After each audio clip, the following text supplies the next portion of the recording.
This is part 9 of a series covering my team's progression in the new server Vitera. This video will cover from level 501 to 571, which took us about 60 days. On the previous episode, we had started to hunt Ice Library, and on the days my team wasn't available, I did a lot of Isabi crypts, and around this level is when the options start to get limited. It gets hard to experiment with spawns when the difference in experience can be too high, so for the most part we continue to hunt the same spawns, alternating between Ice Library and the alternate lab of it, with a death here and there, just like some duo hunts in between. This continued for a few days, and around this time we had started to do Magma Bubble. I have a separate video on how we were doing it, but keeping it honest, it is still a hard boss, where I must have died maybe 2 times doing it. During this time, our team hunts were still not consistent, and in 10 days I had gotten just 10 levels, so I started to do some solo hunts while also getting some bestiary. That also included duo hunts, at the Sphinx case for experience and at the Warzone 8 for profit. I don't have video recordings of these hunts since I have already made videos on how to hunt, but since my level recommended for it was of 700, I don't know if a comment on the video is enough to update it. Overall, the lab is pretty much the same, but it doesn't have nearly as many A boxes, so keep in mind the spawn can be hunted at lower level at a slower pace for pretty good money. We were doing around 1.2kk profit each, but since then the spawn has gotten loot nerfs. I expect it to be around 1kk per player at low 500s. Although experience is low, which is why it was common for me to balance it out with 1 hour of Sphinx and 1 hour here.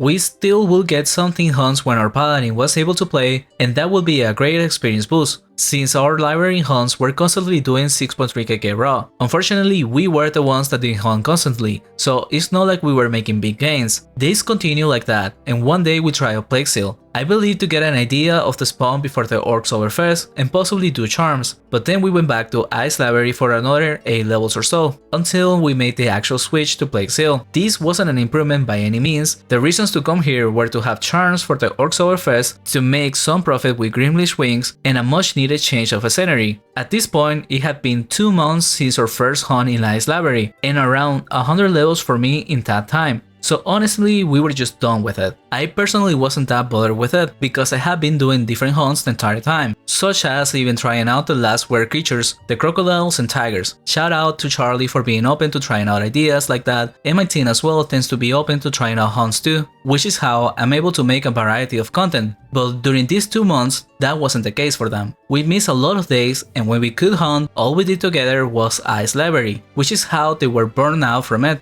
As for the were creatures, all I can say is that both of these spawns are bad, and I might make a guide if they end up getting buffed with the rebalancing changes. Until then, it's probably not worth doing a video for them. Now back to the topic of Plague Seal. It recently got a buff which barely makes any difference, so you will more or less make around the XP of the 4.8kk raw on a level 500 team, and it is a hard hunt to pull off that I highly encourage teams to try. Even though the rewards are not worth the risk, it can be a challenging and engaging hunt that does make you play slightly better. I will be making a hunt guide for it soon, so consider subscribing for it. So whenever my team was available, that's where we will hunt, and when they couldn't, I will duo or different team hunts, like for example trying out Ingold Surface again, which was just so much better than Plague Seal in every aspect of XP, profit and difficulty. And that's just sad to realize, but anyhow, with this team that was missing some charms, we were getting close to 5kk raw and around 800k profit per person, all of which could go higher with full charms. Also, during one of these days, Ghost Normalis got boosted, the first boss of the Soul War quest, which we were waiting for the Paladin to get 525 to start doing. But since it was boosted and it's the first boss, we figured we could try it earlier, and it went horribly. We had 4 deaths during the access, and even after coming back, we ended up failing the boss. So the plan of an early Soul War run ended there,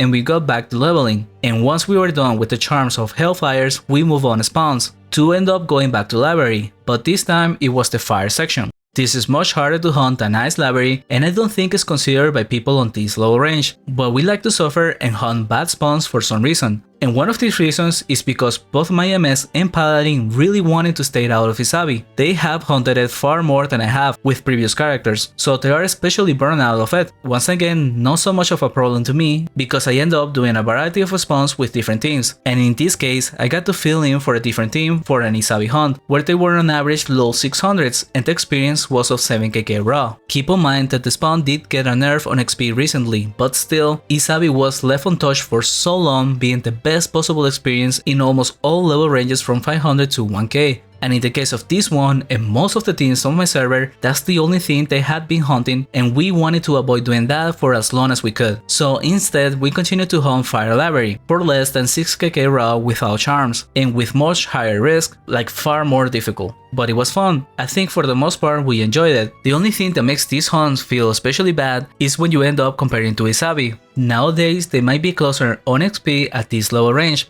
but with more levels, Isabi continues to get better. And in the case of Fire Library, it doesn't happen until the team has a speed boost, which is much later. It doesn't mean it doesn't improve at all. Once we got charms, the XP did get to around the 6.2kk and eventually up to 6.7kk, which was around what we could keep constantly. So the following days continue on like that, hunts in library with my team doing around 6.6kk, and hunts in Isabi filling in for another team for over 8kk. And with that, I will be stopping this part 9 of the series at the level 571, which will be 70 levels from the start of the video, which doesn't sound like much, but with how inconsistent we were, this took me 2 months. Thank you for watching. If you like the content, consider subscribing for even more Tibia videos by Gudii, and a special thanks to the guild Causality from Pulsera, to Nightstar and Tuna Hero for supporting the channel further, and with that, hope to see you on the next one.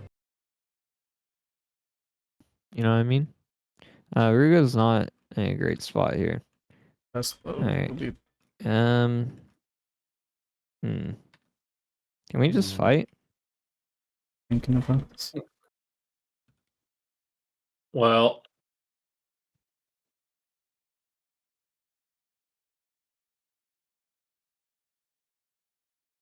dude, Ruga's down here not doing anything. I don't know what.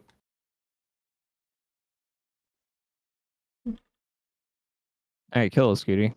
I already fooded some. I also fooded. How close are you guys to dying? Very Almost close. there. Come get us.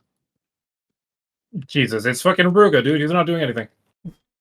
Get me out. Runs out with them. Runs out with them. Alright. Fuck, holy shit, I had to double food. Oh. How did I get so fucked?